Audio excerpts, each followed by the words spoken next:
Good morning. Who are continuing as us, fisheries and agriculture. Good morning, all. My name is Joy Achingo, Technologist 1, Animal Science.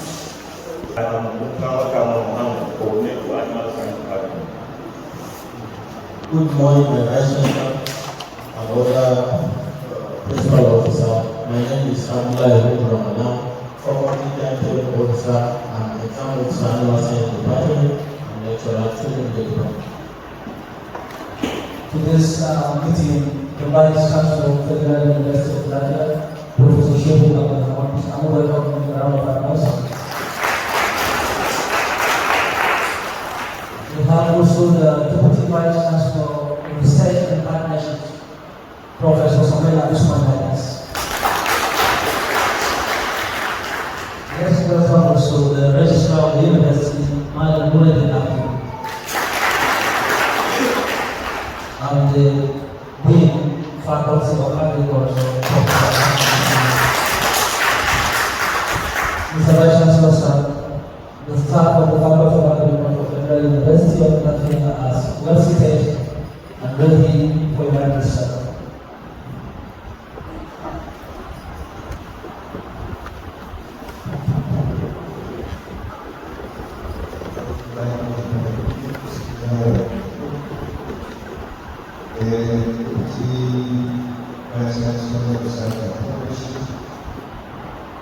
The Registrar, the Dean of the Head of Department, and other senior police, the Faculty of Agriculture, all other staff, the secretaries and gentlemen, good morning to all of us. It is good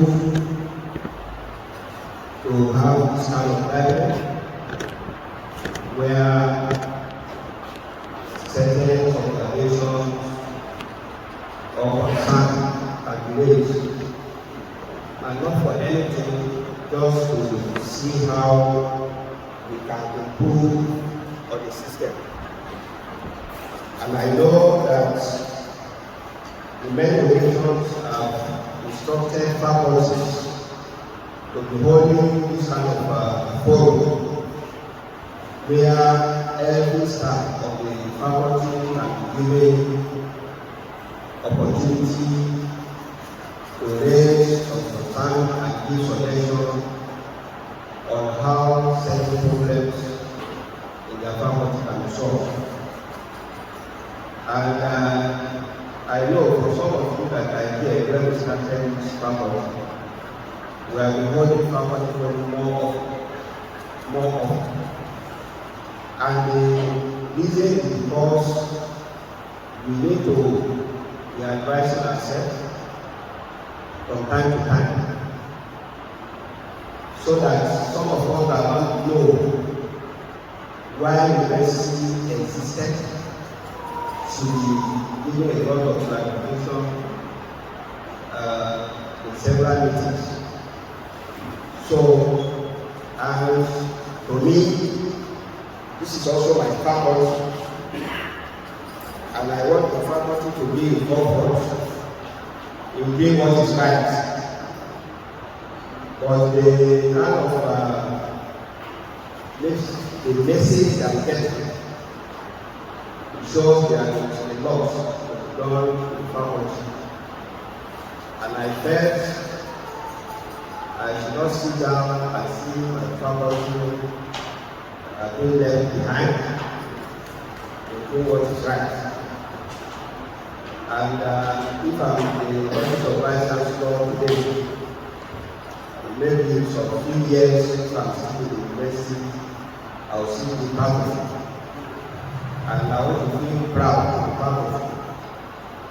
And if I'm in the office at VC now, and I do not maybe correct certain things, by the time I come back to CPT, to work together in the faculty, definitely whatever email that we are having. If it is bad, I will also wear it. If it is good, I will also wear it. But to me, it would be wrong for me to sit down and see that I come back to this faculty to come and wear an image that is not good enough. And I'm not blaming anybody for this. I'm not blaming anybody for this. But that has been the kind of system that we are inheriting, particularly in most universities. But at any point in time, we should try to tell ourselves the truth and move the system in the right direction. But first, I need to commend the faculty in some ways. At least, despite the kind of certain message or messages that are getting, I know some people are still putting their best. And where best is being, we need to comment. And where there is a need for improvement, we need to also point out the areas where improvement needs to be carried out. Well, the faculty to me is going in the right direction, maybe because of some few hands. But there are some people that they are not taking their work in the faculty as serious as possible. I can say that last week or last 2 weeks I got information about some staff being paid in this faculty, maybe because they are not following the law. And even as I'm waiting with you here, I know some people are also not here. And I hope we are taking attendance of people that are in this meeting. I hope attendance is being taken. If it's not being taken, we need to take attendance. Because we cannot be struggling to correct bad attitudes and people to be resisting it. This is an organized system, and we must force people to be organized. But then, I know when I see some people are working the way we want it, I want to commend them. I want to also commend the entire faculty for the seed production, which was distributed recently, because I got calls from some traditional rulers that were able to see, and they were happy of this good image that gotten from some of the paramount rural estates is from the faculty of Abdu, not from any other faculty, and that's why I asked for them. The issue of attitude to work is what we need to talk about this morning.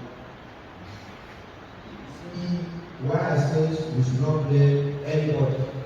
What the system needs to play its role as a system. That is, as an university, we need to play our own role.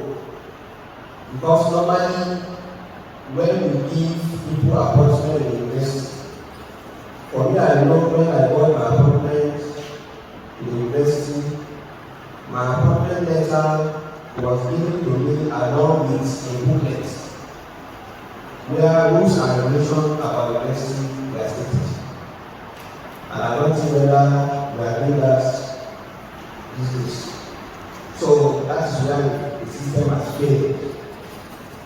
And I think this university will go back to that kind of practice.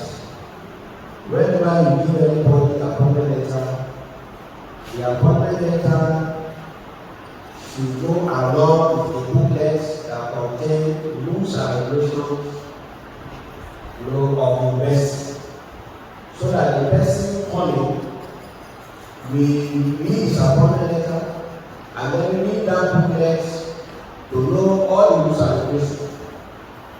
And that is why in most cases when you are giving appointments, you are expected to write acceptance. And why are you writing acceptance? Because you are going to the rules and regulations of the university, and you have accepted that you are going to abide by those rules and regulations. So, but if you are not doing and you don't got appointments and you are writing acceptance, what are you writing acceptance? Which information has been given to you that guided you that this is how you are going to behave yourself, this is how you are going to carry out your function. But you are writing that yes, you are accepting the appointment. And this is where we are getting it wrong from the beginning. The second one is some of us are just working in the university, but we don't even know what the university is all about. Because I know there are majority that maybe we are working in the local government or working in ministries, and they are here today as university staff, but they don't know university as a workplace. If you say university as a workplace, what differentiates university from other organizations? You're supposed to know. And that is why at the point of appointment, it is also the responsibility of the university to organize induction course for the newly appointed staff. I know in my own case, I did that particularly to all the registry staff, where we gave them induction course. We invited some resource persons to this university. We invited some ex or old registrars, I think from different, I think about 4 of them or so. We came here to train our newly appointed registry staff, both the junior and the senior. And this is how it's supposed to be.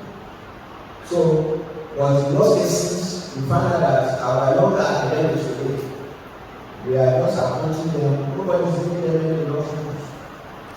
And in the faculty or department, there is no any mentoring scheme in place. And this is the way we're supposed to teach people how to carry out their assignment. Once a graduate assistant is entering the university, they don't even teach. They are starting to train. They are looking for the university to want to go and do their master's degree. If you are assistant lecturer, you are also starting training. You need to also get your pay. But in that case, all the other academic in the faculty or department is supposed to be attached to senior academics before you can ask them to teach anything. But these days, you don't do that. The moment you appoint somebody as assistant lecturer, you are signing the course of the people and teach. You are not attaching any senior person to that. Nobody is mentoring such stuff. And this is also failure of the system. So that is the reason why I said from the beginning, you don't need to blame anybody. First of all, blame the system. Is the system correcting this? And on my adoption of duty, I instructed every faculty in this university to prepare a proposal of mentoring scheme. And as I'm telling you, up to now, I've not gotten that. And when I'm talking about the mentoring scheme, for me, I went through this kind of exercise. For me to start teaching undergraduates, I served as a teaching assistant in senior academic. Before I start teaching the postgraduate, the same thing, I also serve as teaching assistant to another profession. So I did not just jump to teaching undergraduate or postgraduate. So, and that is the reason why we are having serious problem in the university. Last time we have to gather all the course examiners in the university here for training on how to set questions, on how to structure marking scheme. Because we have seen cases where even senior academics don't know how to structure marking scheme. And marking scheme is a skill that you are applied. Not every academic, even professors, that know how to structure marking schemes. So we give the training here. And apart from that, our exam officers, the same thing, we organize training for them here. So this capacity building is what we are trying to use, I think, to improve on the system so that we can correct whatever mistake that we are making. So, and it is the responsibility of all of us to join hands together and make sure that whenever any training like this is organized, let us take this with all seriousness. Because you cannot be in a university and you rise even up to the rank of professors and you're having problems. You cannot mentor anybody. Why? Because you yourself, you are not mentors. A lot of cases where some professors in some faculty were telling me that some of these younger ones are so difficult to mentor. And I told some of them that who does want to mentor somebody? What are those attributes you have that can either attract a younger academic to you or to have a opportunity of mentoring them?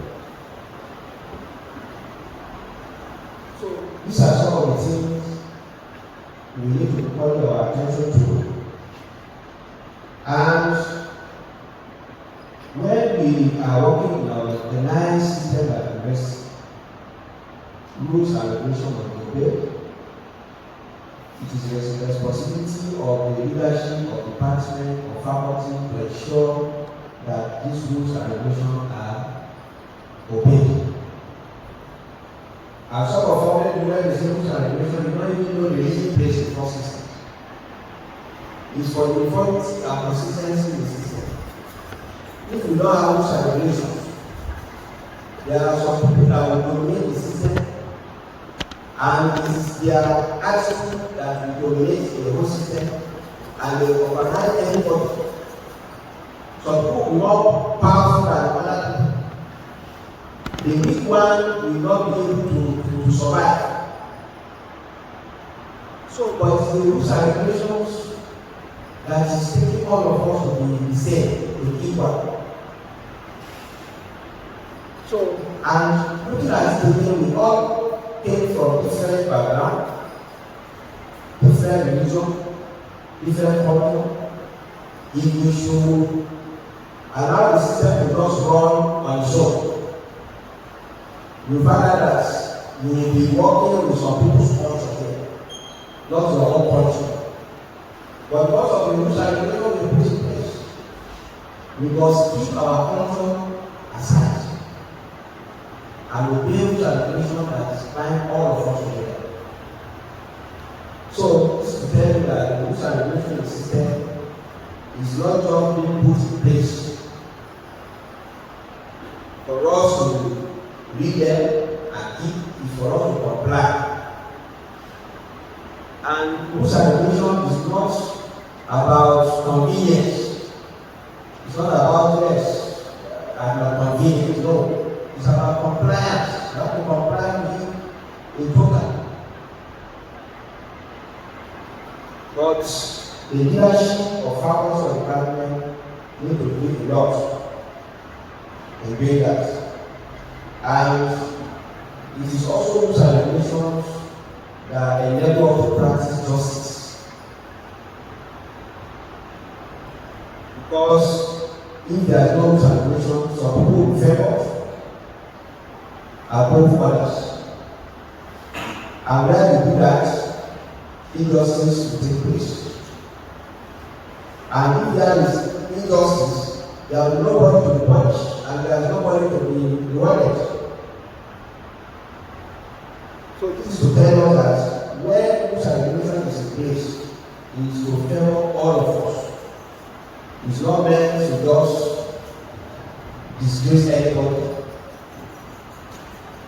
And that is why our system must go with this. And for us to have this in place properly, as I always say, capacity building becomes more important. The first thing is the faculty or department must start with that. Capacity building that will educate your staff in the areas of rules and regulations of the system. And capacity building can be in many ways. Staff can get training in different forms. You can organize seminar, you can organize workshop, you can organize meetings like this.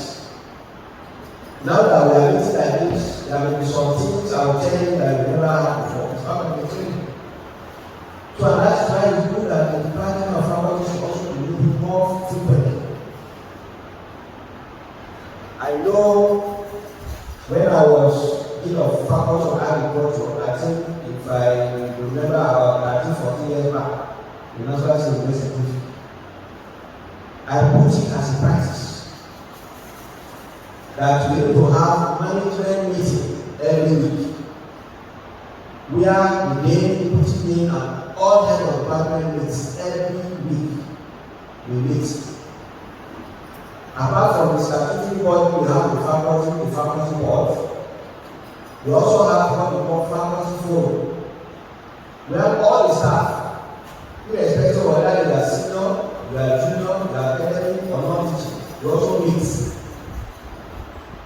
Apart from that, we have staff student forum. So, and I make sure that we use this to educate ourselves, part of the capacity building. So, this is what we expect that every faculty in this university should also do. I can see one thing that one of the department of faculty of science, staff student forum. You have the opportunity of telling your students, or your colleague, on how to obey rules and regulations of the system. And you as a leader, whether head of department or dean, if you are doing this more often, you have respect in the eyes of your stakeholders.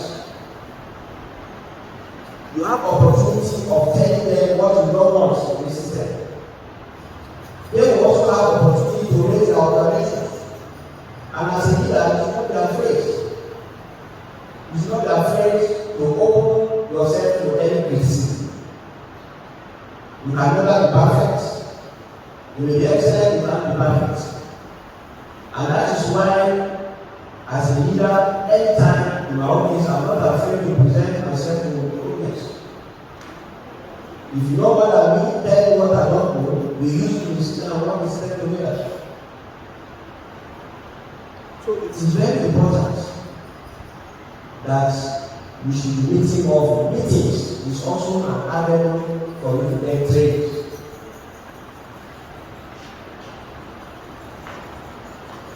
Again, let me tell all of us here that if you want to work in the university, you have to prepare to work in the university. And the first thing is you should know what is university. University is a community of scholars where everybody is learning. When you consider university as a community of scholars where everybody is learning, even if you are a professor emeritus, this definition told you also that you yourself are learning. You are professor emeritus in your field. There are certain things you don't know in another person's field. Even in your field, if you are a professor emeritus, there are a lot of things you don't know. And it's the university you can learn all this. And that's why I'm saying that that if you are a staff in the university, be prepared to work in the university. And for you to be prepared to work in the university, be prepared to learn from others. Today, as a Vice-Chancellor, I will tell people that I'm ready to learn from anybody.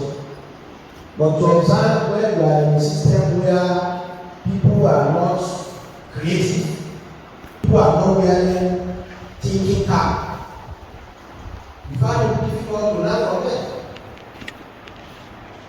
In this university, I have to be the one bringing issues from how they solve problems in their faculty. Why? Because many people thought when you are given leadership position, it's not for you to come and sit in your seat and your value. Leadership is about solving problems. Leadership is about solving problems. And we must be ready to solve problems of whatever unit we are in, whether as HOD or as a dean or as a director. The Vice-Chancellor cannot do it all. Yesterday, I inaugurated 2 committees, and one of the committees is the Resource Mobilization Committee. And I have to even force myself to make a presentation to some of the stakeholders that sitting yesterday. Why? Because what I want to see being done, I'm not looking at that being done. Just because some of us felt that the Vice-Chancellor has solution to everything. I was telling them at that meeting yesterday that this our Senate chamber, the new Senate chamber will be there. When we finish it, there are certain things that we are not in the bill of practice, particularly the issue of electricity. And I look around, I identify somebody in the faculty who is connected, and I call that person to my office. I said, that Senate chamber has been completed, you are connected, I want how you can get electricity in that building complete. This man, with his connection, immediately within 2 days, raised fund that we use to do that.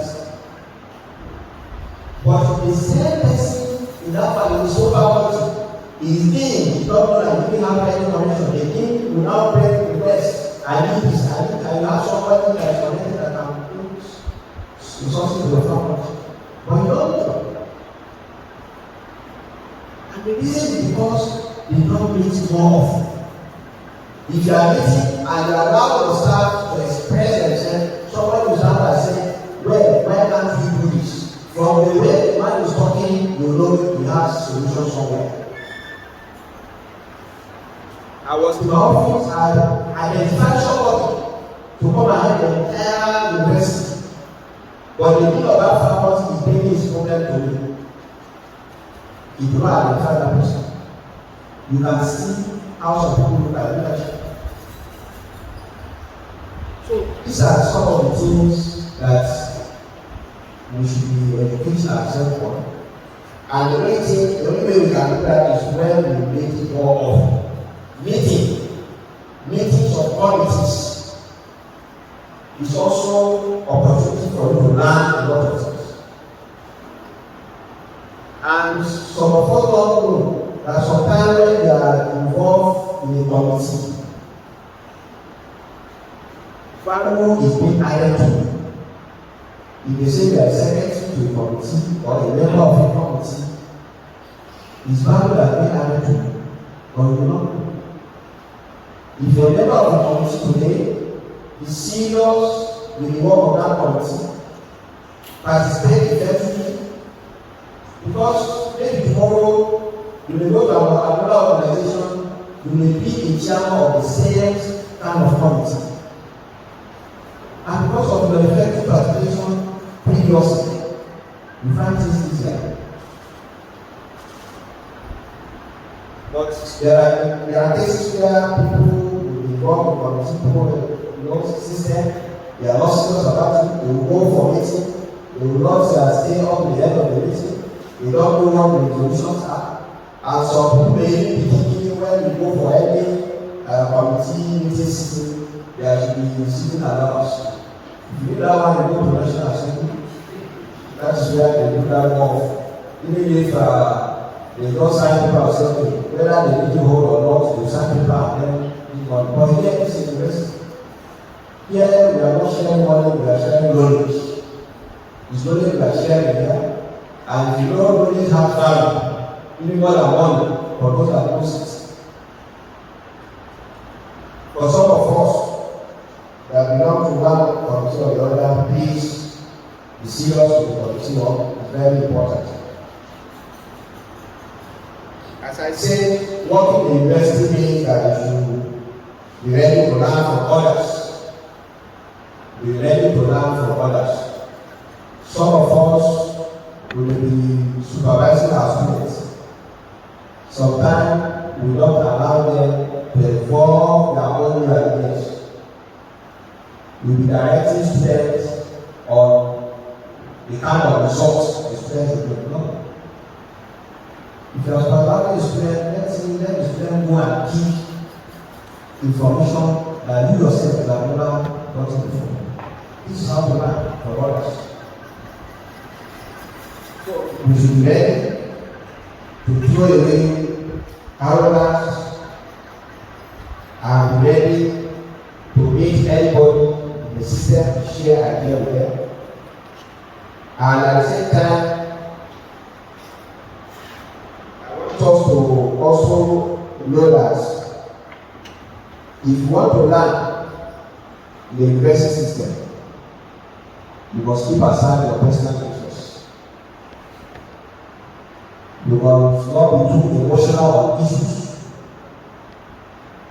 And I've been telling some of our heads of department and deans that sometimes they become more emotional just because of what some people say about them. There's nothing to be emotional in the education system. You are there as a human being. Definitely people must talk about you. Definitely people must talk against you. Why? Because you are not perfect. And no matter what you do,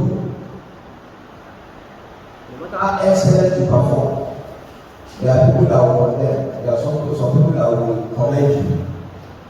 And that is what is expected in the system. And particularly in the university, you should be learning from the opposition. But there are many cases where you see some kids being too emotional about issues, and they may even be using it against their life. I've seen many cases. Recently, we just approved the last council meeting, we approved some people's promotion. Why? Because some of them, their issues were not presented to the appointment and promotion committee, because their deans left their issue in the faculty, they did not forward it. Just because they have an issue with the staff. Some of them left me and commented, no problem, go and write. And if I write, write through your name. Write through your name and give me an answer. At the end, the consular committee to look at series of those cases. And some of them, their presentation was genuine.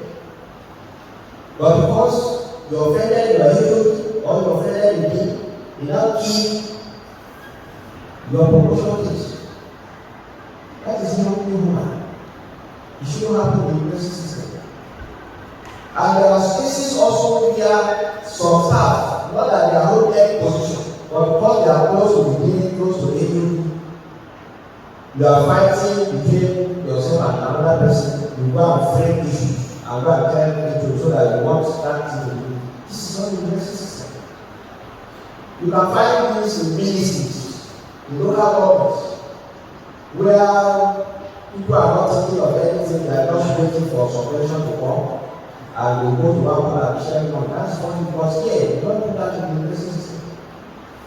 Even if somebody demonstrated anything against you, you can use such a person as a partner for collaboration for research for any kind of academic activity. So this is the way we should look at this. We should not be too emotional about anything. If really you want to learn from even the other ones, you must be growth-minded person. You know, when we had our foundation, I was advising our 3D business. And I said, my own next time is to also stories. As I'm doing my management activity, I'm also carrying out stories. Reading books. And on that basis, I was able to categorize people who have in this university to 3. And I mentioned it there that we have the narrow-minded people, or if you like, I say these are the small-minded people. We have fixed-minded and have growth-minded. And I was telling my people that you need to be very careful to identify these people. If you can identify them, honestly, none of them will be able to work against the progress of the government.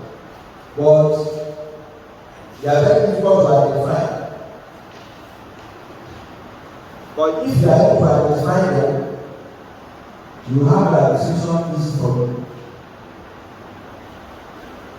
So the narrow-minded people, easy, they will use them against you. Why? Because they don't have mind of themselves. There are some people in the university, they don't have mind of themselves. Whatever you say, they will not even analyze it, they will take it direct. That's how it is. Wherever you push them, that's where they go. They are just like cars steering, turn. Whichever direction, that's where they will go. Even if somebody has a bad intention, the moment you express to them and what they accept, they can now tell them how you want to use them. And the fixed-minded person, in his own case, he doesn't believe in anything good. Whatever that he considers as being good is what is favoring him. If something is not favoring him, it's not good at all. It's fixed-minded. And these are the kind of people that blame people too much. One do thing, they blame you. And they also blame victims of even their own action. They blame victims of their own. They are people causing problems, but they blame victims. These are fixed-minded people. But the growth-minded people are people that you want to get them. You are learning the system. You'll be able to carry your decision successfully. So also here is very important for us the system to know that.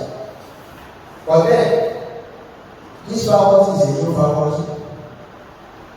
What I expect from the beginning, we need to have a kind of strategic priorities. When I say strategic priorities here, being a new faculty, we must start with very solid foundation. Very solid foundation. I know when I was in Alhassan University, we started with solid foundation, and I'm proud to say that anyway. And the faculty of Agri in Alhassan University, any program is started, we have no infrastructure like this. But if you talk of capacity were able to do that adequately. Another is about knowledge economy, not resource economy. If you are giving the entire resource, or no matter how good the resource is of the entire world, if you are not willing to do that resource will be useless. The entire world is going in line with knowledge economy business. And we must try as much as possible. The staff we have on ground now, we must try to train them adequately. And that is the part of the solid foundation that we expect. And you should know, there is need for accreditation of our programs. I know by the end of this year, October, November, we are going to be presenting our 3 programs for every accreditation. So we need to also start preparing seriously. And we need to organize, not agonize. Because some of us, we are used to agonizing, raising alarm.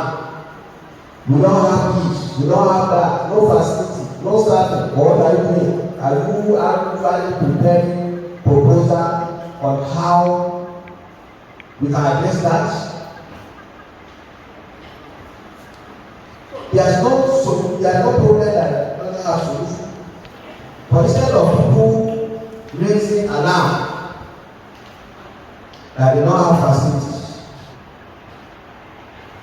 they know that it's the ideas that matters, not the facilities in the first place, the ideas.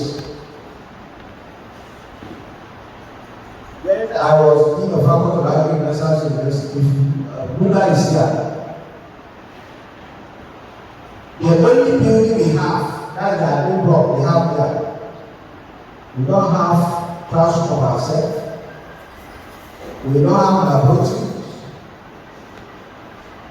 We are using the facility of College of Agriculture. We shall force some of our staff, to go and enroll for that program, social skills. And I can tell you, I will even force some professors to do that. Because to communicate, because to talk about social skills, it is about relationship, it is about communication, attitude. And it's very important.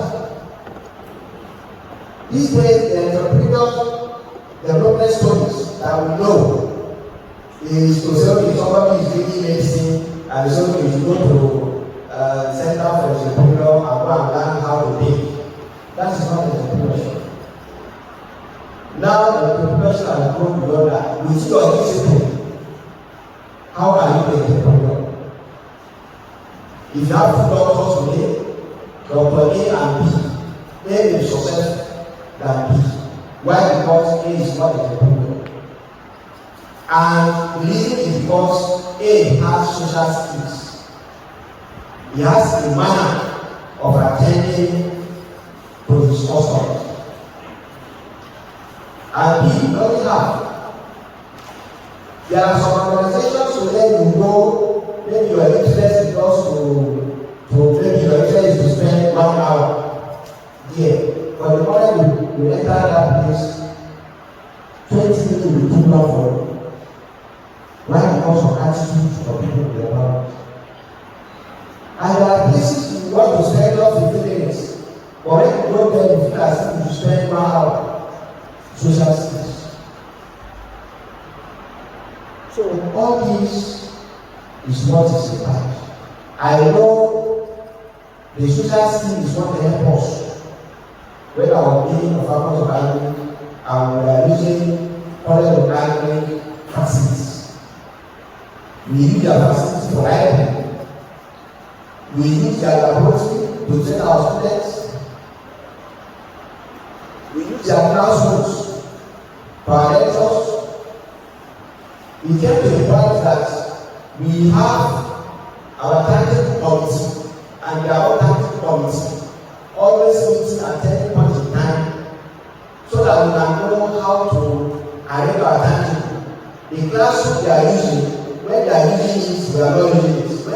doing, they are not using it. And that was how we managed. And throughout the tenure as the Dean of Faculty of Agri, we got full accreditation of NUC for all the program. When NUC team didn't come for accreditation, it's a bundle of College of Agri that we use. Even if they are spending a week, it's that bundle of College of Agri that we use to present all our documents and put everything there. Now that the campus is expanding, they are having their own classroom, having their lecture center, having their laboratory and that. But to me, throughout the period of orientation, this is how we run the place. And we do not even fail accreditation. Why? And I do not rush to take it. To go and look at the old baby there and say, you don't have this, you don't have that. I use my initiative. I try to establish good relationship with the people that are hosting us. At the point I was still supervising some of the HND student program. I attend their seminars. I became part of them. And when we do this, we feel there's nothing we should do. They really give you more respect. I'm saying this for us to know that the facility of this university belongs to all faculties. Last time when Faculty of Science were to present their program for accreditation, I was their faculty for us to review situation. And they were telling me, we don't have an approach for this, we don't have that. After we finish, and also, you don't mean you don't have solution. This model of having 10% of excellence is wrong. One professor was saying, no, that one is not faculty facility because they are not saying, let me first of all tell you, if you talk of NUC application, I've shared NUC team for private university, for state university, for federal university, and there is no condition in NUC regulation that say you cannot use this type of facilities. Go here and see that facility, whatever that is useful to your department can be presented as your own. We are not letting this is not belonging to any organization outside this university. If you go to that particular lab, there are many things to learn, and at the end, that was what happened. Some of them use that approach and offer accreditation. But initially, they start now, harmonizing the law facility. You did not go to that center and see what they have, and see what you can use. This is that this is about laboratory, if it is chemistry, physics, or whatever, go the item you have. If there are additional things that are peculiar to your faculty or department that are required here, those are the things I can attend to. But we cannot have this kind of facilities here, and you say you don't have laboratory, go there and use it. And also this. And some of them go for accusation with that. The same thing you see, 2 things fighting over classroom or office space. Some of them will say, this classroom belongs to social faculty. Even if they are just using that classroom for 2 hours a day, you don't want any other faculty to use it. And definitely, we have to be going. You cannot have everything complete at once. Even when I started in university as Vice-Chancellor, the only thing given to me that I put out myself and the Registrar then was the appointment letter, which contained only the name of the university. Nobody gave us anything.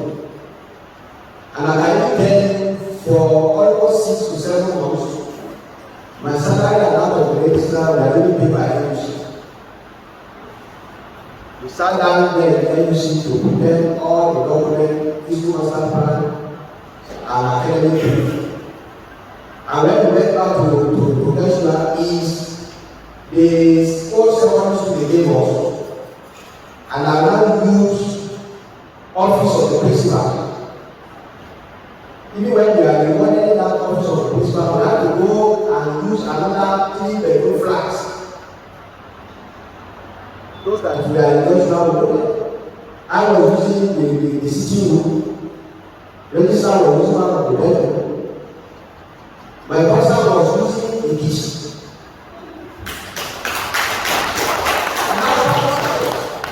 But people want, as you are coming into the system, let every facility be careful. It's not also. Myself, Registrar, Bossa, and then I engage somebody as director of primary schools and some other staff. That is the place we are using. Before they finish remodeling the office of the principal, that I turn to my new law. Before that, I do another. We are so porous even with this system. And this is how we do it. When we were appointed as senior lecturer in the Faculty of Agri and Natural University, myself and Professor Rahman, we stay in one office. We share one office together. But now, before we finally got accommodation and other things, so there is no need to organize. When you meet the problem, you thinking how to solve that problem. Today, that faculty is comfortable having all sorts. Our proposal is what they are using. Two of us, myself and Professor, they will not be controlled. I brought some from APU, he brought some from the rest of Ibadan, and some from the rest of the people.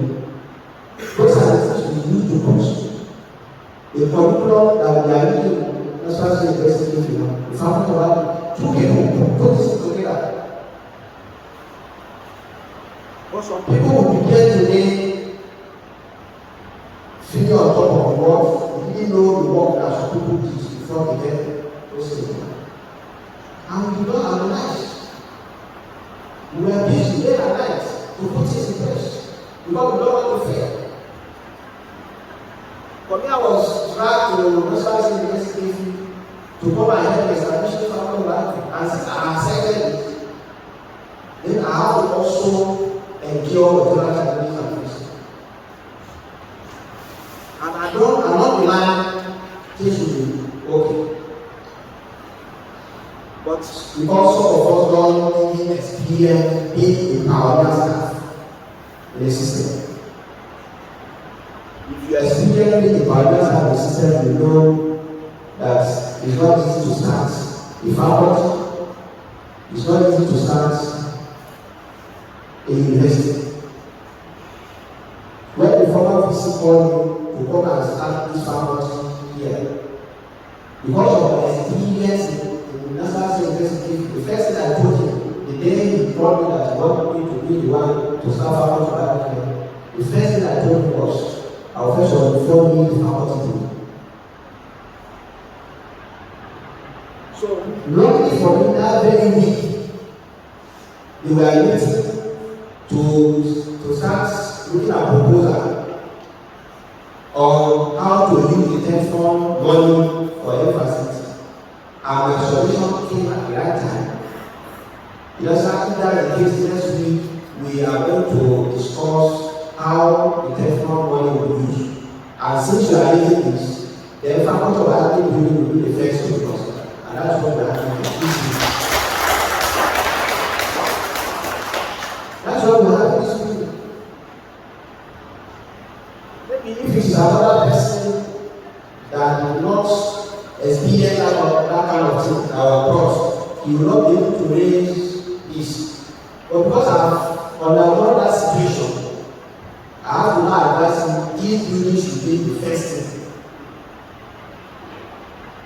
We are lucky we are having this. And now we have another building over here. If you don't know it, you see, it's also not to have a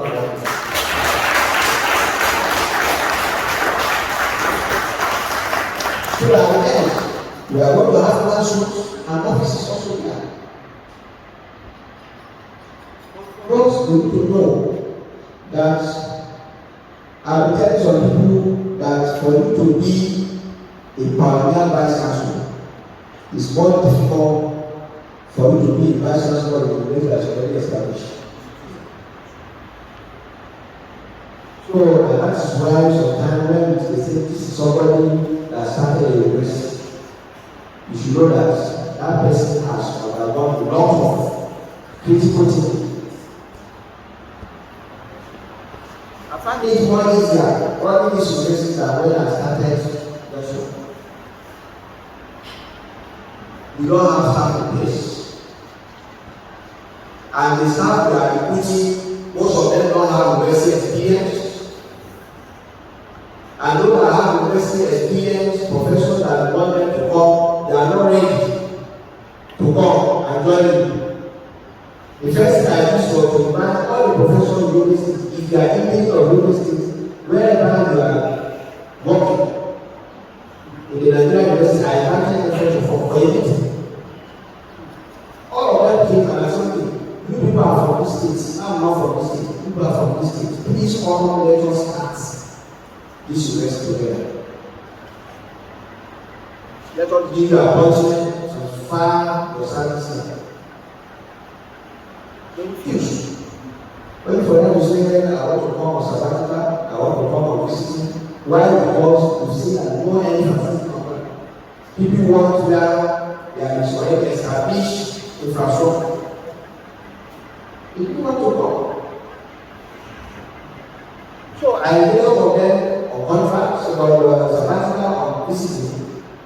Until when somebody now told me there is a doctor adoption who is now the Vice-Chancellor. She was associate professor in the Dakyes University. Try and plan her to support. And that was what we did. Even she's also, it's not easy to work your hometown, this and that. At the point she gave a reason that I'm associate professor now, the next 1 year I'll be a professor. I don't want to go and become stranded where my professor will not be effective. I said, don't worry, I'm giving you my own words. If you can come, that 1 year will not be seen. And I can tell you, those people that refuse to come and join me to go to the university, when they put up adverts for a position of Vice-Chancellor, all of them apply. But as God, since God is not wicked, the person that came to sacrifice with us, she's the one that is Vice-Chancellor there. So if you sacrifice, just wait for success. I will tell people that sacrifice is also success. If you do it with good intention, there is nothing that will prevent you from getting the good result. So this is what I'm saying, that let us be patient in the system, because we know we cannot get everything now, but we must be prepared for our application of our activity programs. Bee forestry and wildlife, bee fishing and aquaculture. Even going up to now, some people in areas are still confused of the regulatory we are using. But we are pushing, we must get it right, so that by the time we come for application, our document will be correct. The issue again, when we talk of strategic priority for a new faculty like this, is about quality assurance. Quality assurance. From the beginning, you must believe in high quality from the beginning. Particularly your student intake, the way you train your students, the quality of your staff, the quality of your environment. The environment must be of high quality. And when we talk of quality of environment, neatness of the environment is part of it.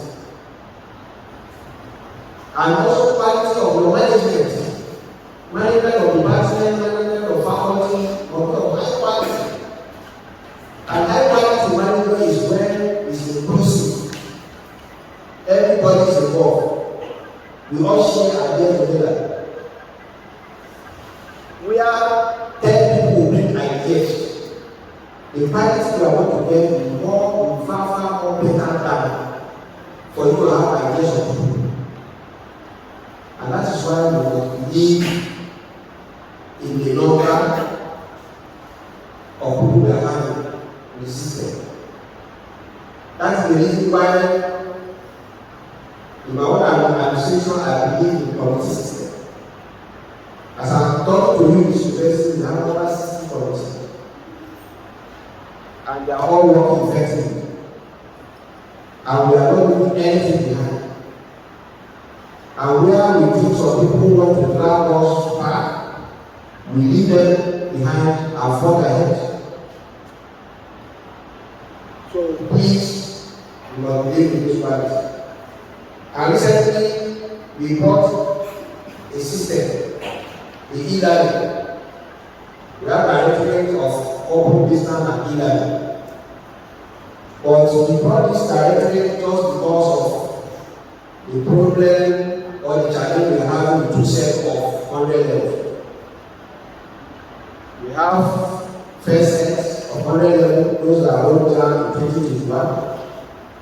We have second sets of those that are rolled down in 2022, which we want to make sure that this weekend we will round up their admission, because we are attending JAM policy meeting on the 24th. To start processing those that are done in 2023. So, if you are to combine these two sets of students, where are the classroom? Where are the lecturers to teach them? That's why we now say for first semester, the first set can be of physical lecture, attend classes, while the second set, which is those people that wrote down in 2022, will do their first semester purely online. And we made arrangements for that. We have Google Classroom where the students will attend the class, they can interact on that Google Classroom. But then we also have some challenges where some students, because they are beginning admission, they are around. And we don't want them to mix with other first. But some of them complain they don't have data to access Google Classroom. That was why we arranged another classroom for them right here, where the special time we are doing for them. And whatever that is here in Google Classroom will be protected for them, so that they can also have those classes taken. So, but in the second semester, all these two sets will be together. But then, if they are to be together, it may not be comfortable also for us. We are not saying for the courses that are having larger numbers, all of them will go online. And those who are with students that will now be the physical lecture. So we are going to adopt hybrid lecture system.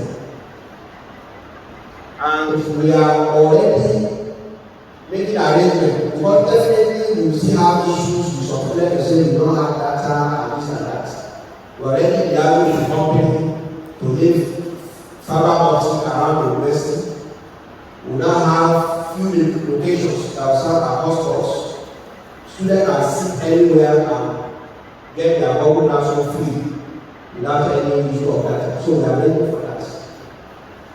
So this that I'm saying it because there are some faculties. They saw all these arrangements going on, but they are not thinking on how how to utilize this opportunity. And this is another opportunity even for faculty of agriculture. E-learning has come to stay in Federal University of Lafia. You can have a committee to start preparing certain things, either for certificates, courses that will be online in the area of agriculture. People don't necessarily need to come to the university here. You can have the direction of e-learning, put up some certificate courses, and that will be an opportunity for you to ask some resources to take care of some things in your company. But what I'm telling you now, the whole university, there is no day of faculty that is still on this. So, first, once a system is in place,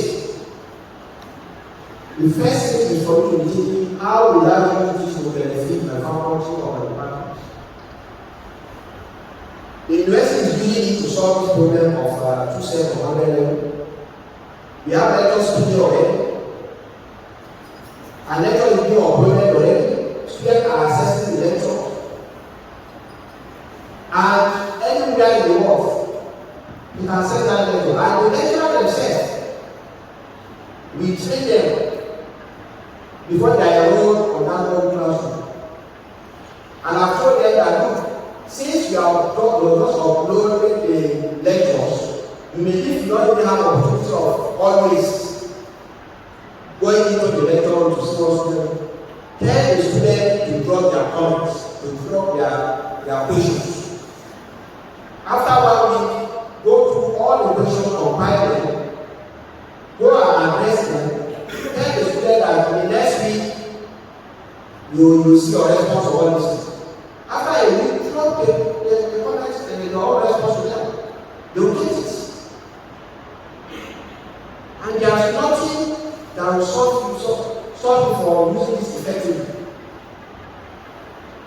You can also access this student of that organization.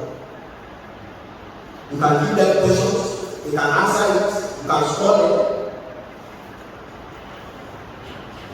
So, but when we started, because as I said, even among the lecturers, some fixed-minded ones, we find it difficult to understand where we are going. Instead of them to be calm and learn about this. Yesterday I was telling some of them in one of the meetings. And those fixed-minded ones were hiding their faces. And I said, I forgot, I know them. But the only thing is, what we have put in place is working. It's working. So I'm asking faculty of agriculture to use this opportunity. Even if you didn't use to manage the day program, there are a lot of certificate courses that some institutes are running that you can also start on online. You can train a lot of farmers. Now we have center for agriculture and where the progress is here. Where that farmers of that center come together, prepare a proposal, and prepare a curriculum for secondary and certificate courses for youth, for farmers, for women, for whoever is interested.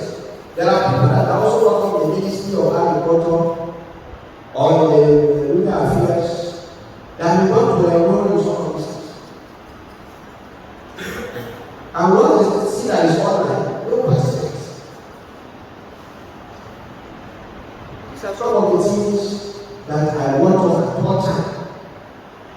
Even the issue of this e-learning report, I can tell you this from office that this solution came. Because when we say we are going to combine 2 sets of 100 level, all the days we are wondering how are we going to accommodate them, how are we going to do this, instead of okay. 2 sets of 100 level, there is a problem. It is their responsibility. They have from the of data and direction. They should go and sit down and think, how are we going to address this? We go to that we are going to take 50% of our quota for admission of adult and 2022. But I can tell you because of the premium, we have admitted almost 95%. Now, as I'm telling you, the first set of 100 level, we have almost 3,005. This second set, we have almost 3,005. 100 level now, we have almost 7,000. But we have to think out a solution on how to take them. So, the e-learning is there for all farmers. It's not just there as a directory to address this issue. It's for all farmers. And already we are really trying to address the issue of staff or the staffing of farmers in this e-learning also. Because of Dakyes, we cannot enroll people easily for visiting. Because if you approach somebody for visiting, you have to pay him on monthly basis. But that's okay. We can still give people visiting membership. I will pay them on the revenue from our idea. The only thing that the person can be invited, we are accommodating, even if you go to spend 3-4 days, you will be in our studio to deliver his lecture. We don't want to upload to our classroom. And our student will access it. He can go back to his university, you are paying him. So when he starts the exam, he can come back, prepare his examination, prepare the writing scheme, and go back with giving on his honorarium from Alhassan. So the issue of saying you are paying monthly salary is solved. And with this one, we can recruit at least more visiting lecturers to take care of some courses that do not have lecturers for some families. And I can tell you this solution also will not come from anything. Well, I'm saying some of these things. Some of you that are just coming up as other academics. Leadership is not problem. Leadership is not to organize, it's for you to organize. If you are a leader, know that before you are to put some problems are waiting for you. And know that the day you are even entering your office, as you are sitting down on your seat, you are sitting on some problems. And some problems are also entering the home and you show you that can handle the problems. And what you need to do, we are taking care. Look for how to trust. You are not looking for how to trust. Not that you allow everybody to come and say you want to advise you. First of all, look for people. Or you look for information. And how do you do that? You consult.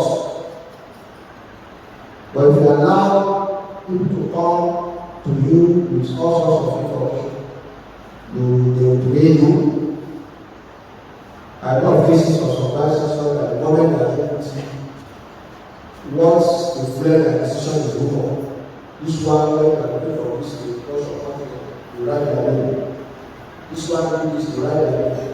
And when you go to office, the only one who is a king of that thing and remove you, who is that and remove. Are you there for the leader for the solution? So that's why you have to prepare your mind to learn how to solve that problem. Do not always play victims, and don't also play right. And leadership, you must prepare for this. Anybody that goes to leadership without preparing for this, you find it difficult. And at the end, you don't blame people, right and left. Why? Because you are not prepared for this. Our younger ones should be ready to be mentors. There is no arrogance in academics. There are some people today, I don't know whether because of their participation in ASU, they become more powerful and professional. You see somebody in the Rahman, maybe because it's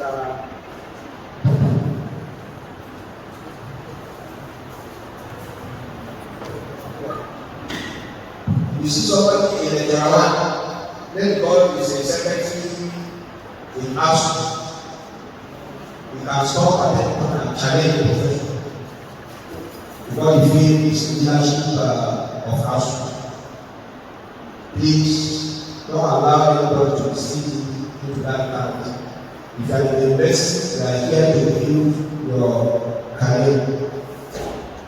And if you will not go through this mentorship of the team, if you are lucky to be here, try to consult and try to collaborate. And that's the only way you can solve the problem of the system you are living. Again, in whatever capacity that you are working in the system, you can see add value. Some of you may know before I add value, I will be Vice-Chancellor, I will be Dean or Agent or Director. Any project you are working in the system, add value.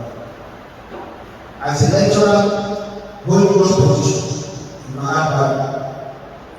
You can make your own approach to teaching to be unique, and you will help you really get more respect than your introduction. So your manner, the way you approach your work also matters.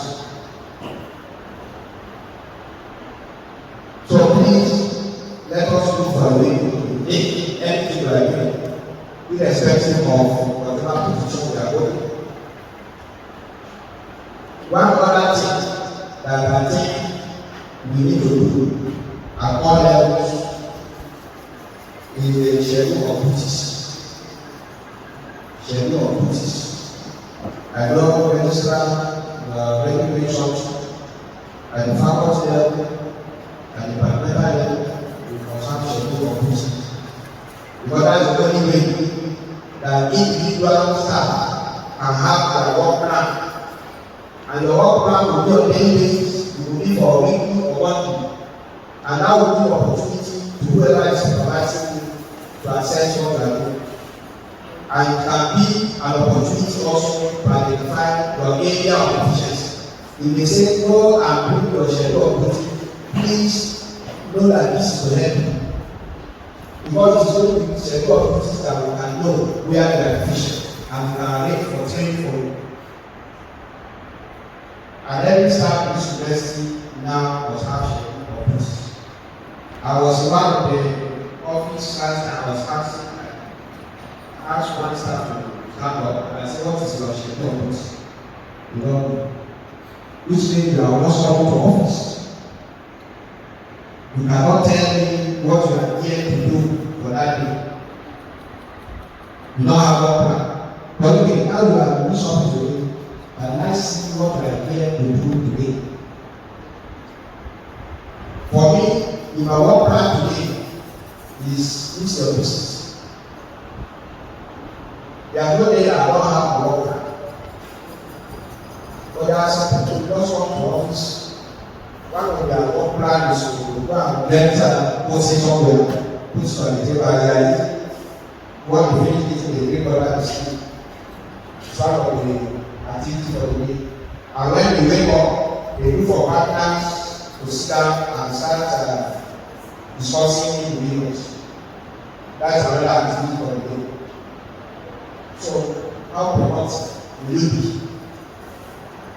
If your own is not to come to office,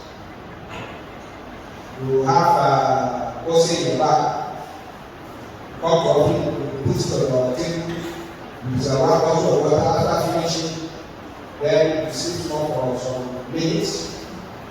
When you have this stuff, you wake up and then start discussing. And then at the closing hour you go, you tell your people that you really say well done, answer. Which one are you doing? So, and you are waiting, you do that for about 30 days. You are waiting to get alert. Then, at the end, for a month, when you now ask yourself, oh, for this stuff, what value have I added to my family? Nothing. So, we need to be asking ourselves some of these issues. every staff needs to have schedule. Monitoring the country, we are going to start. I know we have professional already, and they are preparing proposal, particularly for our health staff. We are going to have monitoring mechanism. How punctual are you to class? How regular are you to class? What's the quality of your teaching in class? So if you are teaching and you see one professor sitting down, you listen to your lecture. Don't think that you have one very old student. He's there to see what you are doing. And you report back. The forum will report to Senate. Your lecturer, your team will be there. And we are going to discuss the issue. So this will tell us that if we really want to raise quality, this is the way we do it. We don't have the thinking capacity to solve the problem. We should write it down and submit to directors of research and editors. Those who will put some resources together with them and look for solutions for their problem. So, as you know, it's a big challenge. Because whatever the recommendation that comes, whether the faculty like it or not, you must comply. I've mentioned it in other faculties, and that's why I'm repeating it. That arrangement is not just there. They are there to direct research of all the faculty, and at the same time, put up some rating of some faculty to solve their problem. And as I said, Center for Development Studies are to arrange for training of staff on social skills. That will make when times come, we shall have faculty to submit lists batch by batch. And it is the responsibility of the game to know who are those that need that social skills more. Because they are not working with them before. For example, if I'm coming to an office and you see a staff and sometimes after the day, I have to be the one to move away from the staff so that you know it's not social skills. You should identify if you want of those that go for that kind of thing. Or you want the staff, you have the issue and his response is so wrong. That person has social skills. You put it down and you have to go for that thing. So when that comes, when the centers arrange to start training, we are going to send someone to all faculties. We are to identify those that will go for that. And please, if you identify, I don't think that everybody abuse you. Nobody is okay. Come and go for training official skills. Somebody will say, okay, is it me that you think I don't know how to pay?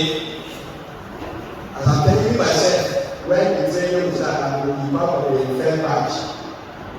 I will be part of the first batch because sometimes when I talk to people like this, there are some people that don't feel comfortable.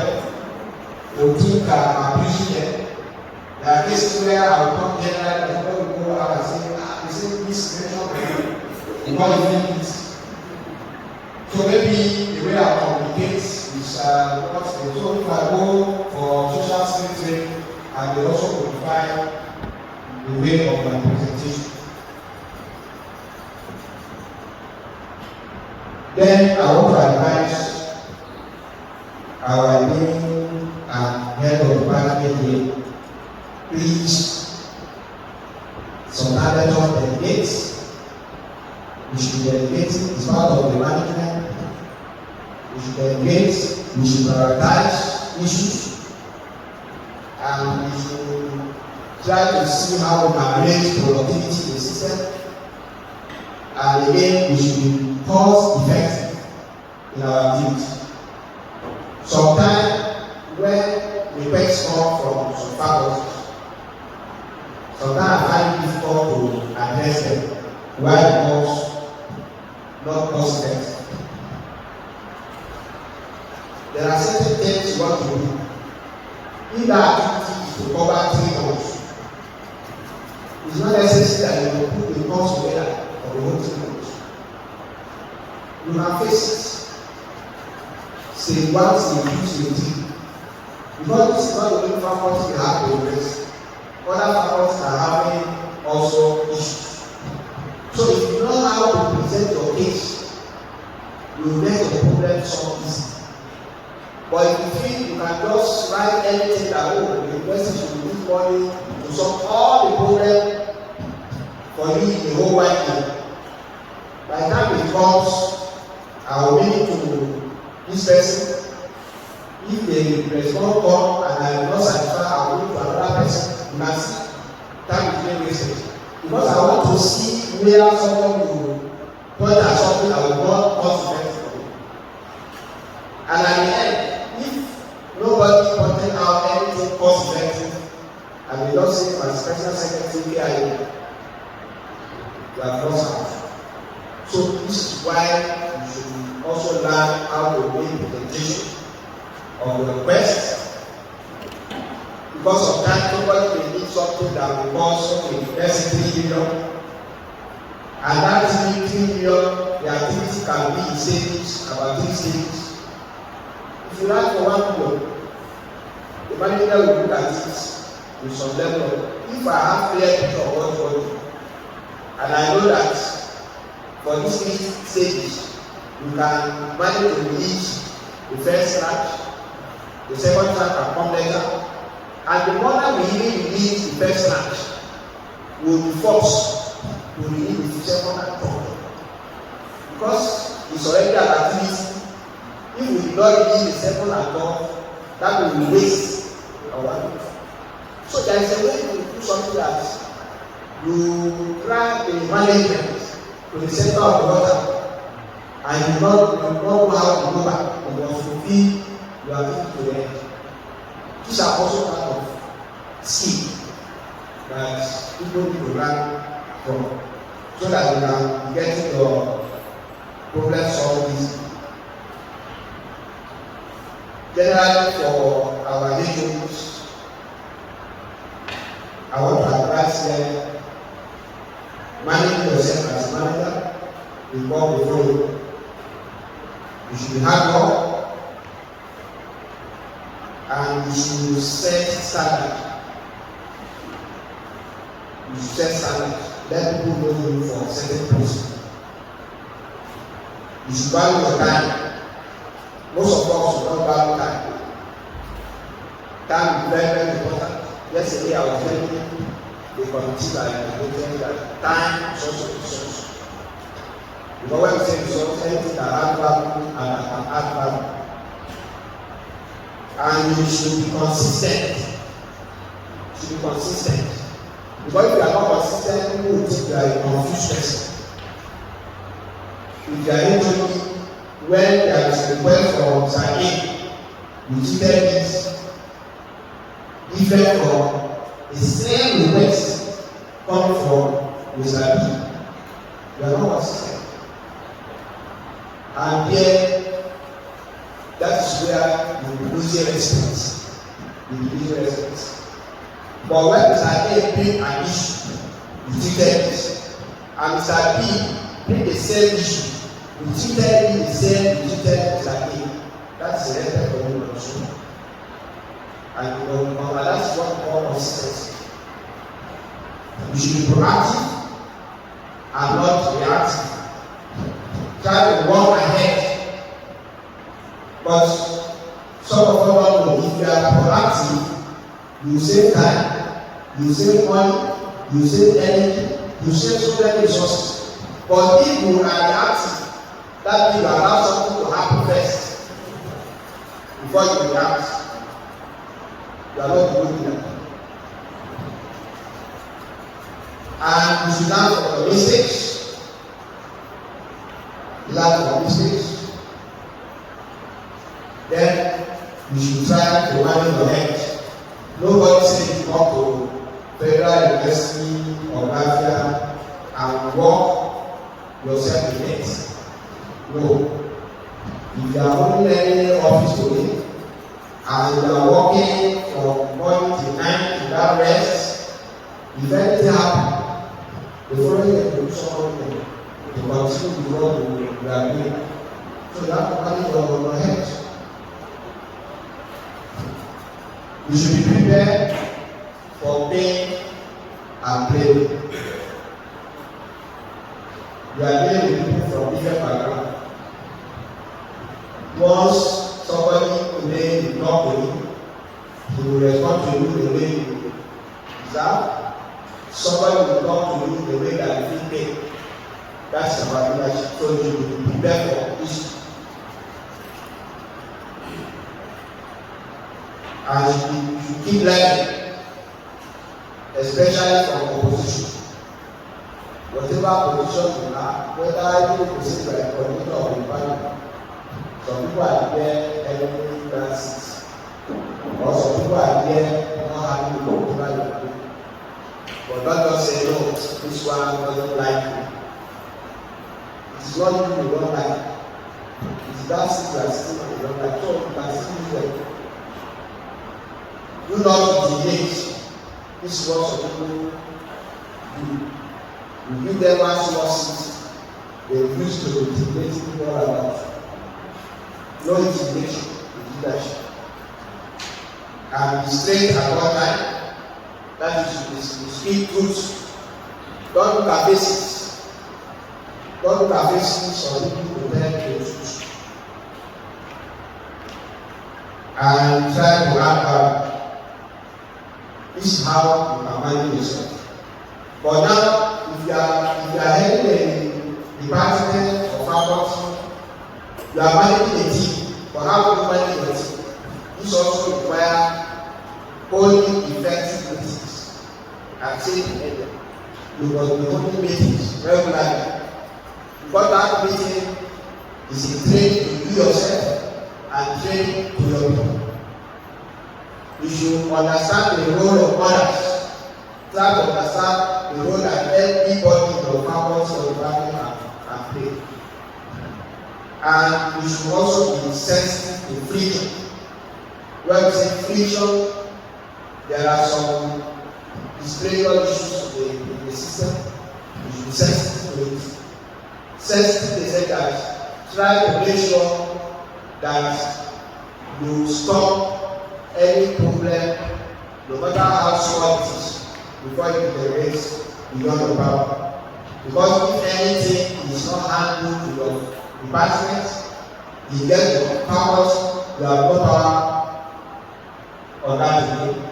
And if anything is happening in your powers and you know something, you are not even come to say it, you have no power to reverse it. So you must try as much as possible to see you address your issue before getting out of your hand. Be very good at finding the right people. Be very good at finding the right people. We are not the same in our capacity, in our attitude, and as a leader, we need to know who is right for whatever job. I've said this also before that understand narrow, fit, and growth-minded people and use them where and when appropriate. Create a good atmosphere. You can create a good atmosphere. Sometimes you find out that your staff you observe, maybe they are not in good mood, maybe because of certain welfare matter. You can arrange certain issues or certain events that will at least getting us that kind of situation. Give credit to the team when it's done. If you have a committee that did well, commend them. Give the evening prize, give them. This is the way to encourage them to do more. Encourage people is very important. Get them emotionally involved. Let people have love for whatever they are doing for you. Don't just be forcing people to carry out assignment for you. You must allow them to develop interest. Inspire well and teach skills. you want people to be loyal to you, you are the one to develop certain strategy to allow that. Respect individual differences. Sometimes people use differences to spread sentiments. They forget that these differences are also assets, they are resources. So you must utilize them as resources. And have a clear expectation. Let people know exactly what they want to achieve for the faculty or for the department. It's very, very important. Because if you don't have clear expectation, then you will not be on the same page with everybody. And that's when you will feel offended because people are working against your expectation. Train your people to bring solutions and not problems. There are faculty forum, and today I came here to do this because it's also a faculty, and sometimes people may think why am I coming here. I've told many of my peers that if they are only faculty board and I enter that faculty board meeting, they didn't see the picture. That's the law. That's the law. So today, as we are sitting here, I'm sitting in the capacity of the day. But when I go out, the Alhassan will continue. But I want this particular faculty forum to continue, and it's going to solve a lot of problems. I know there are cases where some people may not want intrusion. This is not an intrusion. Doing what is right as a Vice-Chancellor. And I've said several times, I will not sit in office until the problem comes to me. There are some things I can address by reaching out. Coming to this faculty today to mention some things. I know it's going to solve a lot of problems and going to prevent a lot of things. And by this, there are some issues that I will not be expecting this faculty to bring into office as problem. And this is the way I pull to other faculty from time to time. Thank you very much.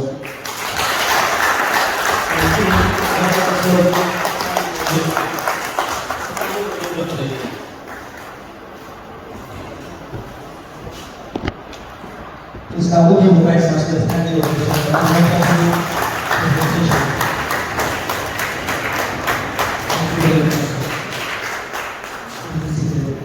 Because of the especially for this faculty, I've tried to make time for the presentation. In other faculties to spend 1 hour, but here it's about over 20 minutes. So I want to ask you, it's now time to take comments from staff. I really want to make certain comments, about 5 comments that I have, set out. Some are problems that I felt I should bring to this forum to see how we could solve these situations. One is on admission issues, sir. I don't know, most of the admissions are done, yes, from the top, and faculty departments are not being carried along in this process. I would want to beg of you, sir, that there should be a committee on admission where departments or faculties are represented in this committee. Why am I saying this? We had 2 issues. Some time ago, we were trained on how communication should be channeled in the university. But one thing we have noticed, sir, is that certain memos come to departments and they don't really follow through the deans to the department.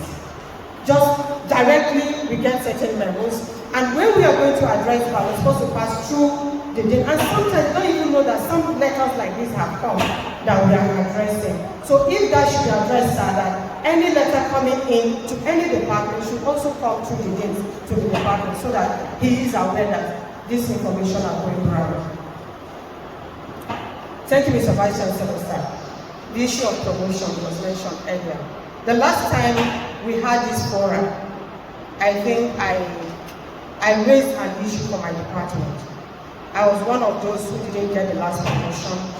One other person in my department, two of us didn't get it in my department, and I made a case for us.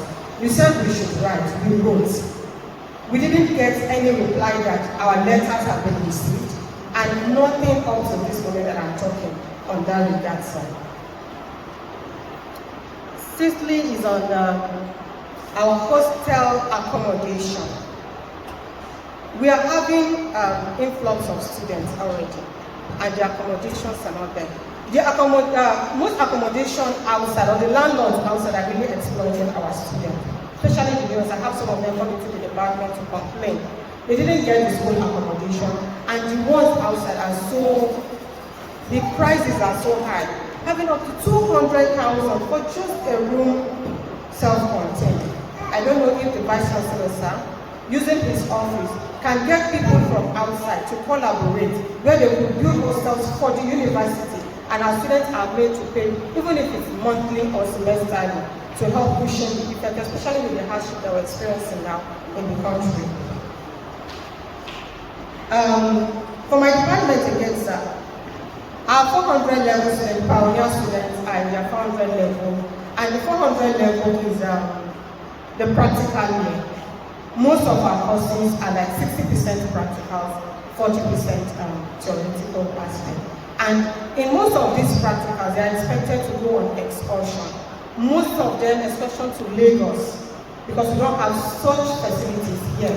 And we only have 5 students. If we're going to charge them to pay for this excursion, it's going to be very high on them.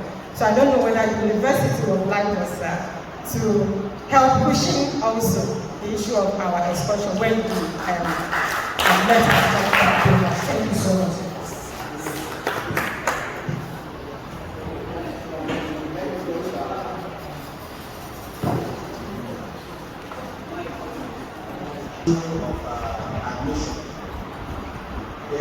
Admission, I know all of you should be aware now.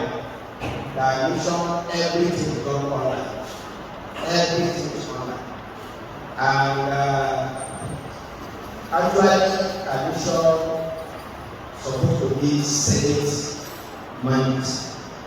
But the way it is now, the only way we are recording our own Senate is one, for us to know what's the quota that every faculty wants for each department. Then to also talk about cut-off points for every course. And this one, it is the committee of deans and director that decide that. They will meet with the admission officer to tell the admission officer and say, okay, last year we admitted social number, we need improvement. For this admission, this is the number we want. And that is the statistic that we follow in proposing candidates for admission program. And also, it is the committee of deans that will meet and say, okay, each of these programs is the cut-off. And at the end, we'll have the overall cut-off for the university, which for our university is 170. But every other program has their own cut-off. So, for example, that medicine is okay, 230. Anybody that can do that can go to that program. Sometimes you go to some other department, it's 180. You get below that one, but the overall cut-off for the university is 170. So, and the procedure is we follow these guidelines from the committee of deans in proposing candidate to JAM for admission. The admission officer will propose to me. The Vice-Chancellor will comment the JAM. JAM will approve it. The student will accept and also print their admission letter online. It's not like before when Senate will pay on admission news and then they go and paste it. It's not like than before. So if you look at it, and it's not peculiar to us, that is general, all universities. And there is nothing you can do in that, because JAMB also only process admission for the candidate that uploaded their O level on JAMB portal. So in our own case, we don't even bother ourselves that the JAMB, the moment the candidate did not upload O level on JAMB portal, that admission cannot be processed. So this is the complaint many universities have been throwing about the issue of the government of Senate or any committee, the process of admission. But this is to make sure that for these 2 areas, we work with the committee of this and director to be here to guide the committee or whatever that is peculiar to their faculty or any program to their faculty. So I think when next people are attending such a meeting again, your name will be throwing more light to that and that. The issue of the acronym, I think since you have mentioned to the DA and the EDC account and the handling, but the only thing I would advise that people should make a follow-up. When something you have to follow up. Then channel of communication. Yes, normally, for example, if somebody wants to write, if you are able or coordinator want to write the office of the Vice-Chancellor, you must read it to the people. And Vice-Chancellor has right to write directly, knowing that you cannot do anything without letting your name. So if you write directly, whatever it is, you let your name know. Or the Vice-Chancellor can write the name to call your attention to send it. So this is how it goes. And sometimes you write to the registrar. Registrar will do all the necessary verification and bring it to the Vice-Chancellor. And sometimes if you write to me as Vice-Chancellor, I don't have necessary document around me. I will need to register for correct. Registrar will do all this verification and return it back to the Vice-Chancellor. So it's good that maybe one of these days we need to also gather our dates and meetings to also tell them more about this kind of communication. But the serious help is for HOD to write directly to Vice-Chancellor. But for people that do sometimes, if HOD write directly, I will bring it back to the state. Because the content of it is what I want as a combination. So sometimes I will not bother myself to say, go and read to your ego. If you write to me, it's not the right thing, I will read it to the day. It is the thing now that I will call your attention when you write it, and then from there you know that you're supposed to go this to me. And sometimes some individual staff, sometimes you see them writing to the Vice-Chancellor directly. So if that one I will not make their ego. Also, sometimes I need to the registrar. Registrar now will bring it to the English. And when they truly finish verification, you will bring it back to the registrar, and the registrar will return it. So this is how it is being done. But it's not compulsory that when the Vice-Chancellor is writing, we should pass it to the king. Because it's an instruction, the Vice-Chancellor can instruct the HOD to do this. And nothing you do, you have to involve your name. It's only you when you are writing, you have to pass through your name to make this comment before the Vice-Chancellor. But if it comes to the Vice-Chancellor directly, the Vice-Chancellor will bring you back to the name to work on. The issue of promotion, I think Registrar will notice, because I know all the complaints that came to my office, including the one I told you that some people complain and say to go and bring the copy or write your name again and bring advance copy. We considered the committee, and the committee sat down, and I think almost about 37 and we were able to clear close to half of it. We got the promotion in the last council meeting that we did. Then the issue of hostel accommodation is not peculiar to us.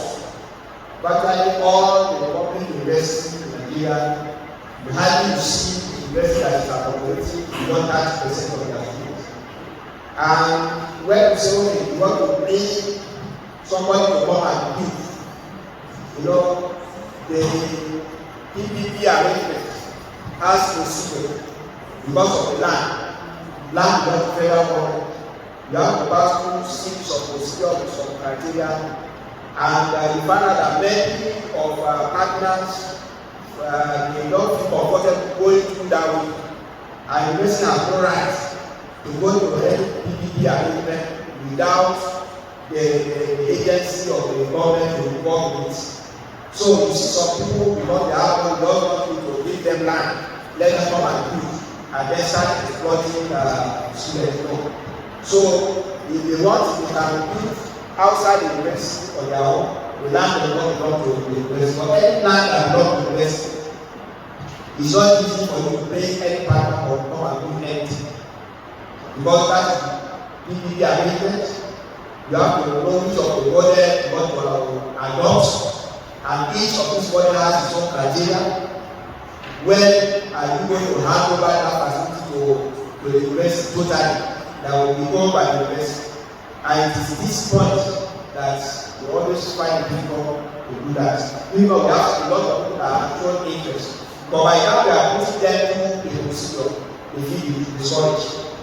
So that is one of the issues that is hindering this. But the student affair is already working with the landlords. Even last time myself, I met with the student bodies, and we told them they need to speak out if there is any issue that we want the university management to address. And because of that, we also inaugurate the program we call Speak Up program, where students are free. And the day I launched it, I met with the officials of the students, and we raised a lot of issues. Even that day, we invited the landlords and also village heads to that meeting. And we agreed we are going to form a team of university and this community so that we can be identifying and also describing in detail the kind of facility they have which they want to rent to students. And the students that will be renting all these facilities also, their data will be taken, and the landlord's data and the kind of facility they have will also be taken. All those ones will be used so that we find the kind of thing that students will pay. And I don't think we should have paid for any working on that. The practical, I think to me, they may be right. Let us look at it. But why Lagos? We have other institutions in fishing that are around. Why Lagos? No matter what, you have to qualify. You have to qualify, you take the cost. So there is no rigidity in any practice.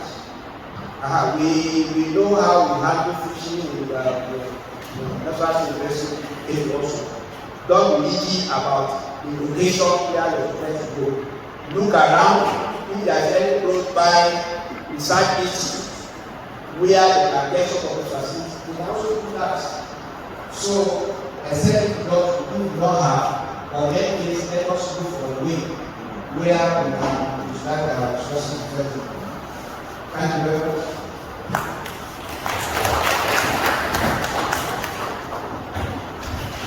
And I must say, you are an incredible leader. Thank you. This takes me to the word system. Ever since my assumption in this university, I've been hearing the word system.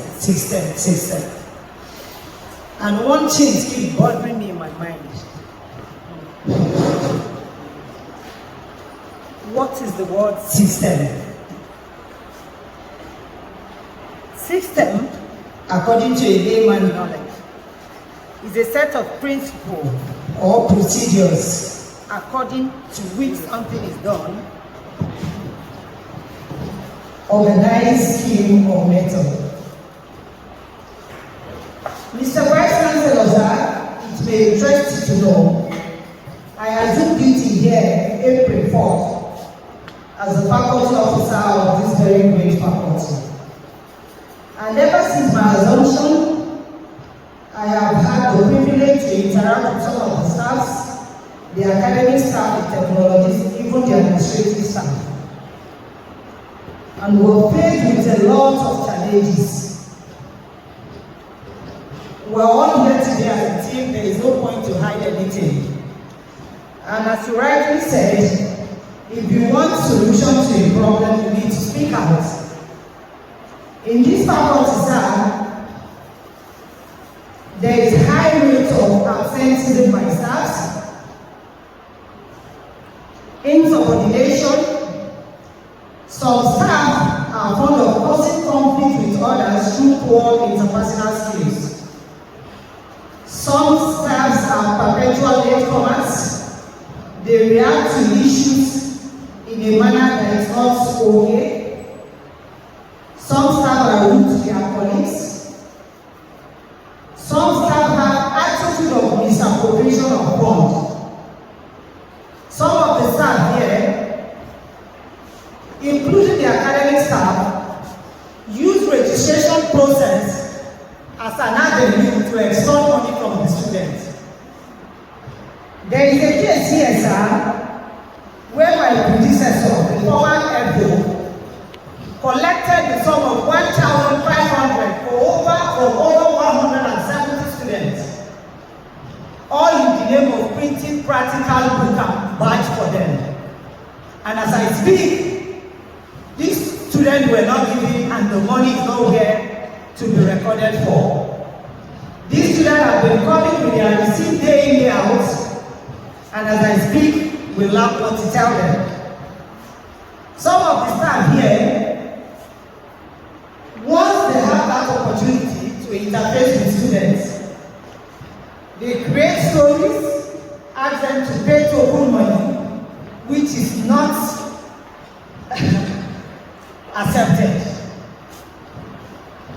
Some of the staff here have poor knowledge of administrative skills. They lack knowledge of effective communication, both oral and formal. The other day, I had an interactive session with some of my colleagues here. And these are potential registrars. Some of them are administrative officers, admin officers. It may also interest you to know that they can't even write. Some of them don't even know what schedule of duty is all about. Even the organogram of the faculty, they don't know. And some of them are not even willing to learn. And when you try to put them in check, is the problem. This is a faculty where somebody will tell you that it's a married man or a married woman. You cannot control them, you cannot checkmate their activities. Because this was not how we were doing it before. And we keep talking about change. What is change? When is this change going to come? Are we ready for this change? Sir, this question is directly to the registrar. I stand to be corrected if I am wrong. Registrar, sir, I want you to tell us when is the right time to come to work and when is the stipulated time to close. Secondly, is it allowed for mothers to bring in their infant into the office, even with their nanny, right inside the office? And when you try to put some of them in check, especially for those that their husband works here, before you know they pick up their phone to call their husbands, and you'll be receiving threat messages. People will hide their numbers to call me, threaten me in all sorts of manners, just because I try to put them in check. Is this how we're going to run this faculty? Sir, I once again want to commend you for making out time out of your busy schedule to be here with us today.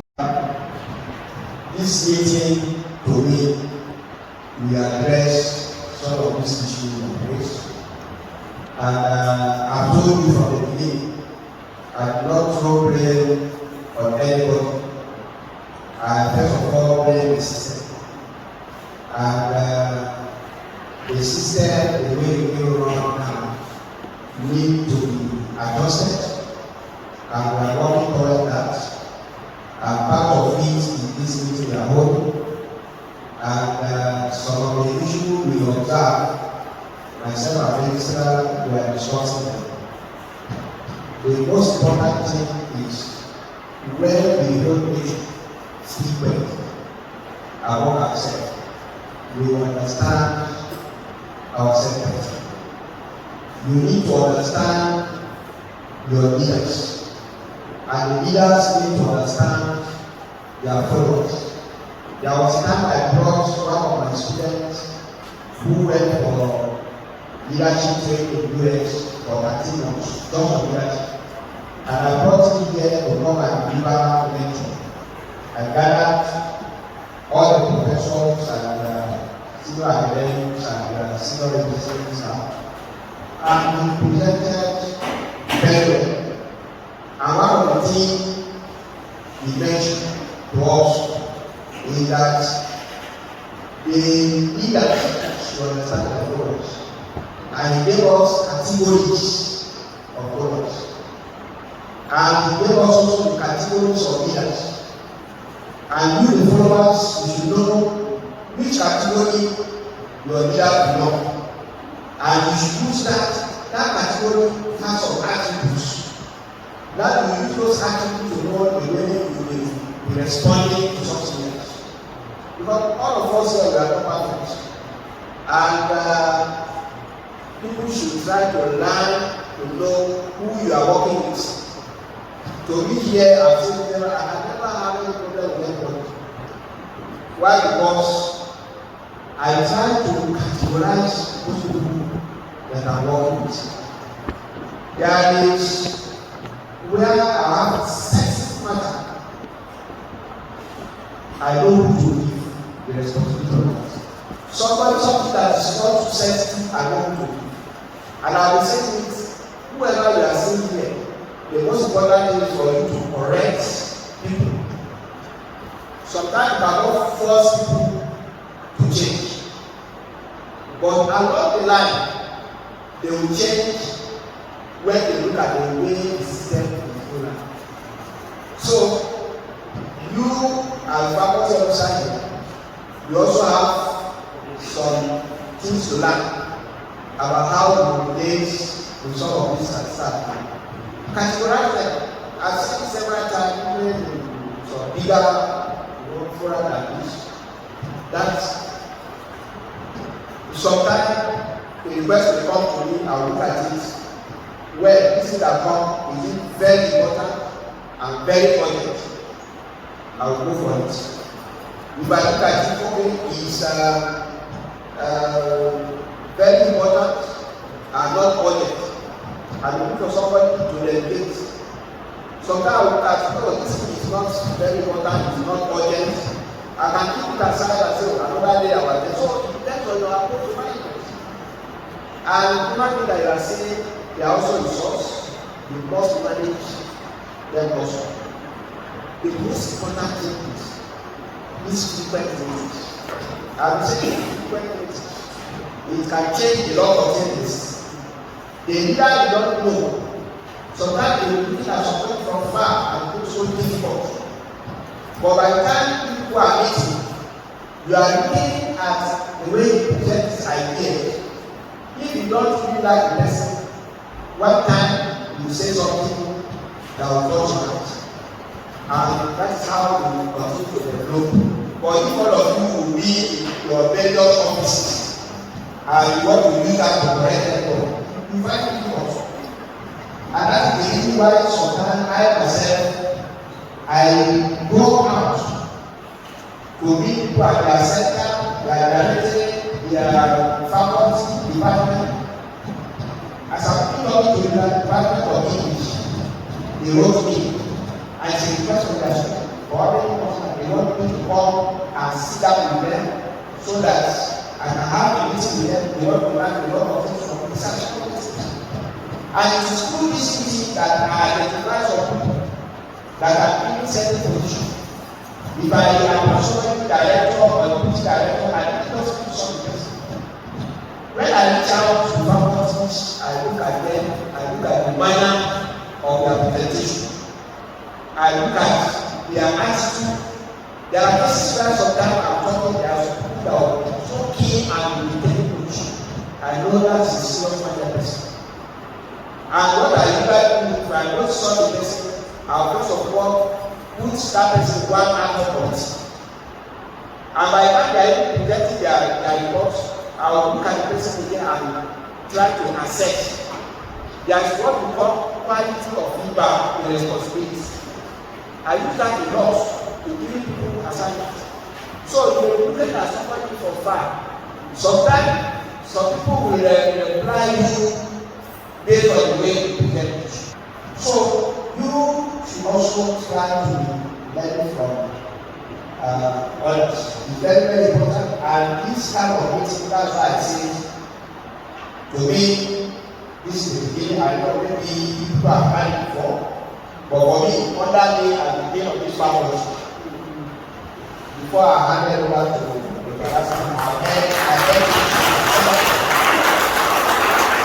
I know I is there and scholarly and people in Fiji, they are here. When I was thinking of faculty of Abdu, I met six of this faculty. Even with some of our visiting lecturers, they are there. And we talk issues. And at that meeting, we did 4 committees. One of the reports of those committees, I think I have about 3 or 4 reports, which maybe I will ask my personal secretary to print, because we plan how we can get facility for each of the laboratory of our programs. And we say, okay, there's really faces. What is the facility we need in the next 1 year? What are the facilities we need in the next 2 years? What are the facilities we need in the next 3 years? And it is at this kind of meeting that we form committee to prepare those things. So I really see anything difficult if we are looking forward to tell ourselves the truth. The only thing is we need to be patient, because sometimes the way we communicate. Even there was a time when I was one of the meetings when one officer raised certain issues, and the way he presented it, some people there felt embarrassed. Why should we be coming to this like that? So that is his level of understanding. That is his own level of understanding. So, and that's why sometimes you don't get annoyed because you are a Vice-Chancellor and somebody is addressing you. No. That's the way you understand issue. And you want to follow yourself. Your own is, are you addressing the issue?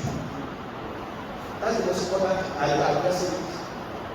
So I know the way the faculty is feeling, but for me, I know that this needs to address a lot of things. Those that are head of department, they take everybody, take certain correction. And from that part, now some of you, as she said, you are not giving respect to your people. And to me, maybe he didn't know how to use his power. That is why some of you look at it like that. If you know how to use power and you use it on one person, everybody will go into his mind. I'll be telling you that as a Vice-Chancellor, I know what I can do. But my problem is I don't want to be in a situation where I'll sponsor somebody. I know how many people spend when I came, when we are in the installation of our sound record in this semester. We saw so many things that supposed to be people's record. And that's why I said, and I asked him, write some of this stuff to know what is their fight. If there is a way, we can go some of them came from other universities. And those records will be corrected because it can affect them enough. So, as some of you don't know the implication of this, if you are giving a way today, it's in your file. If you are transferring your service from here to another place, they will ask, no matter where you get those things. It's a debt to your image. But some of you don't know. The moment we say, okay, this is what you have done, you have to pay, and it's in your file, you did not answer it correctly, you at least clean that. It's a problem to do.